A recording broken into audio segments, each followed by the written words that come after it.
தமிழக மக்களுக்கும் தேமுதிக சார்பாக எங்களுடைய வாழ்த்துக்களை தெரிவிச்சுக்கிறோம். உங்க எல்லாருக்குமே நான் ஏற்கனவே சொன்னது போல ஆகஸ்ட் 3ஆம் தேதியில இருந்து உள்ளம் தேடி இல்லம் நாடி அப்படின்ற ஒரு திட்டமும், கேப்டனுடைய தேர் அதாவது கேப்டனுடைய ரத யாத்திரை, இந்த ரெண்டுமே தமிழ்நாடு முழுக்க இன்றையிலிருந்து நம்ம ஆரம்பிக்கிறோம்.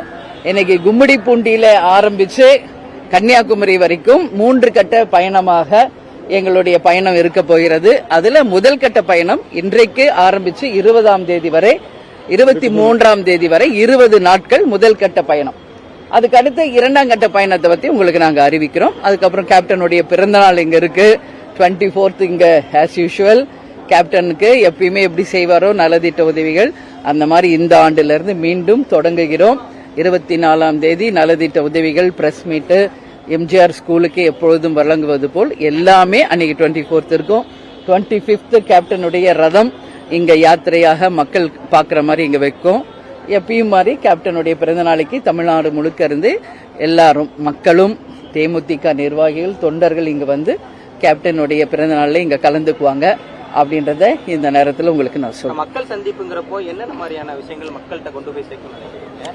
ஆளுங்கட்சிக்கு எப்படி என்னென்ன கருத்துக்கள் வந்து மக்கள்கிட்ட தெரியும்? இன்னும் என் பிரச்சாரத்தை நான் ஆரம்பிக்கவே இல்லை. நீங்க வந்து அங்க பாருங்க, ஸ்பாட்ல பாருங்க, புரியுதுங்களா? இல்ல இல்ல, நான் நோக்கம் என்னன்னா ஃபர்ஸ்ட் மார்னிங் வந்து எங்களுடைய நிர்வாகிகள் சந்திப்பு, ஈவினிங் 4 to நைட் 10 வரைக்கும் கேப்டன் ரத யாத்திரை, மக்களை தேடி மக்கள் தலைவர் அப்படின்னு ரத யாத்திரையோடு மக்கள் சந்திப்பு இருக்கு. அப்பொழுது என்னுடைய பிரச்சாரமும் நடைபயணமும் ரத யாத்திரையும் எல்லாம் கலந்த ஒரு பயணமாக அது இருக்கும்.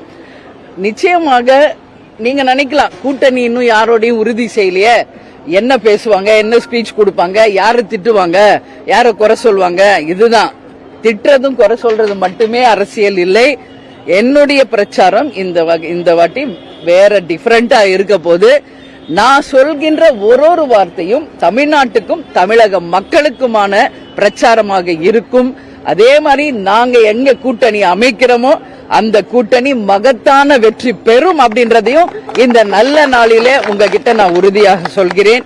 எனவே எங்கள் பிரச்சாரம் வந்து அதை நோக்கி இருக்கும் என்பதையும் இந்த நேரத்தில் சொல்றேன். இந்த பிரச்சாரத்தின் மூலம் 2026ல தேமுதிக சட்டமன்ற உறுப்பினர்கள் கிடைப்பாங்கிற நம்பிக்கை தானே வாழ்க்கை. எந்த நம்பிக்கையில நீங்க மைக்கு வச்சிருக்கீங்க?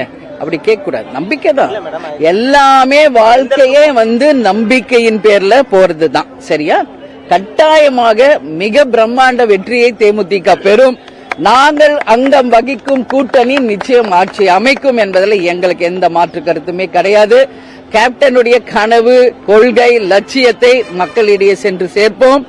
எங்கள் கூட்டணி வெற்றி பெற்று எங்களுடைய எம்எல்ஏஸாக சட்டமன்ற உறுப்பினர்களாக வரும்பொழுது நிச்சயமாக அந்த பணிகளை, மக்கள் பணிகளை நாங்கள் சிறப்பாக செய்வோம் என்பதை தெரிவித்துக் கொள்கிறேன். சட்டமன்ற உறுப்பினர்கள் கேபினெட்ல இடம்பெறுவதற்கான வாய்ப்புகள் இருக்கா? ஆட்சி அதிகாரத்துடைய பங்கு கடந்த ஓராண்டாகவே எல்லா கட்சியுடைய தலைவர்களும் தொடர்ந்து பேசி வராங்க.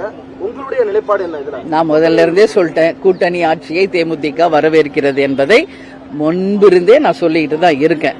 அதனால எத்தனை சீட்டு கிடைக்கும், யார் வேட்பாளர், எந்த தொகுதி, எல்லாமே இன்னைக்கு நான் பதில் சொல்ல முடியாது. அதனால இன்னைக்கு எங்களுடைய பயணம் ஆரம்பிக்கிறது. பத்திரிகையாளர்களாகிய நீங்களும் தேமுதிகக்கு சப்போர்ட் பண்ணணும்னு நான் கேட்டுக்கிறேன். ஏன்னா இந்த முறை கேப்டன் இல்லாமல் நாங்க செய்கின்ற முதல் சுற்றுப்பயணம். அதனாலதான் கேப்டன் எங்க கூடயே வரார். இலங்கை வாழ் தமிழக மக்களால் கேப்டனுக்கு வழங்கப்பட்ட அந்த பரிசு தமிழகம் முழுவதும் தமிழர்களை சந்திக்க வருகிறது. கேப்டனும் கேப்டனுக்கு வழங்கப்பட்ட தமிழ் ஈழ பெருமக்கள், இலங்கை தமிழகர்களால் வழங்கப்பட்ட அந்த ரத யாத்திரையும் வருது. அதனால நிச்சயமாக இது மக்களுக்கான ஒரு பயணமாக இருக்கும் என்பதையும் இந்த நேரத்தில் தெரிவிச்சுக்கிறேன். மேடம், நீங்க முதலமைச்சர் அவர்களை சந்திச்சதுக்கு அப்புறமாக ஓபிஎஸ் அவர்கள் முதலமைச்சர் சந்திச்சிருக்காங்க. 2 முறை சந்திப்பு நடந்திருக்கு. அதுக்கு பிறகாவே தமிழக அரசியல்ல பெரும் பேசு பொருளா இருக்குது. திமுக நோக்கி எல்லா கட்சிகளும், எதிர்கட்சியாக இருந்த எல்லா கட்சிகளும் நகர்ந்து கொண்டிருக்கின்றன என்ற ஒரு கருத்து இருக்குது. நீங்க எப்படி பாக்குறீங்க? நாங்க போனது சொல்லுங்க. ஓபிஎஸ் அவர்கள் நயினார் நாகேந்திரன் மீது ஒரு பகிரங்க குற்றச்சாட்டு வச்சிருக்காரு. பிரதமர் மோடி அவர்கள் சந்திப்பதற்கான வாய்ப்பு 2 முறை நயினார் நாகேந்திரன் தொலைபேசி மூலமா கேட்டிருந்தேன், அறிக்கையின் வாயிலாக கேட்டிருந்தேன், அவருக்கு மெசேஜும் அனுப்பியிருந்தேன் பேசியிருக்காரு. ஆனா அதுக்கு நயினார் நாகேந்திரன் முற்றிலும் மறுப்பு தெரிவிச்சிருக்காரு. இந்த போஷன் நீங்க எப்படி பாக்குறீங்க? நான் என்ன சொல்றேன், நான் வந்து முதலமைச்சரை சென்று பார்த்தது, நான் அன்னைக்கே பிரஸ் மீட் இதே இடத்துல தான் நின்று சொன்னேன். அரசியல் நாகரிகம் கருதி நட்பின் காரணமாக கேப்டன் அவர் எவ்வளவு வாட்டி வந்து சந்திச்சிருக்கார். கேப்டன் உடல்நிலை சரியில்லாத போது அப்போ இந்த வரை அவர் ஹாஸ்பிட்டல் அட்மிட் பண்ணதுனால நாங்களும் அந்த நட்பு ரீதியாக அவர் ஒரு அரசியல் நாகரிகம் கருதி அன்பின் காரணமாக அவருடைய உடல் நலனை விசாரிக்க சென்றோம். அதை தவிர தேமுதிகக்கு வேற எந்த அஜெண்டாவும் இல்லை. நான் போயிட்டு வந்த பிறகு மத்தவங்க எல்லாம் போறாங்க பாக்குறாங்கன்னா அது நீங்க அவங்க கிட்ட கேட்க வேண்டிய கேள்வி. அதே மாதிரி நயினார் நாகேந்திரன் இவர் சொன்னார் அவர் அழைச்சாருன்றதுக்கு நான் பதில் சொல்ல முடியாது. அவங்க என்ன பேசினாங்க, அவங்களுக்குள்ள என்ன டிஸ்கஷன் நடந்தது, இதை நீங்கள் ஓபிஎஸ் அண்ணனிடமும் நயினாரிடமும் கேட்டு தெரிந்து கொள்ளுங்கள் என்று நான் சொல்றேன். கூட்டணி கட்சி தலைவரா நீங்க எப்படி பாக்குறீங்க? 10 ஆண்டு காலமாக இல்ல அது நான் கருத்து சொல்ல இல்ல எதுவுமே தெரியாம நீங்களும் நானும் பேச முடியாது. இவர் ஒரு கருத்து சொல்றாரு, அவரு ஒரு கருத்து, இதுல எது உண்மைன்னு உங்களால் சொல்ல முடியுமா? அதனால அதுக்கெல்லாம் நான் சும்மா யூகங்களுக்கெல்லாம் நான் எப்பயுமே பதில் சொல்ல மாட்டேன். அதற்குரியவர்களிடம் நீங்கள் போய் பதில் கேட்கணும். நன்றி, வணக்கம். நன்றி.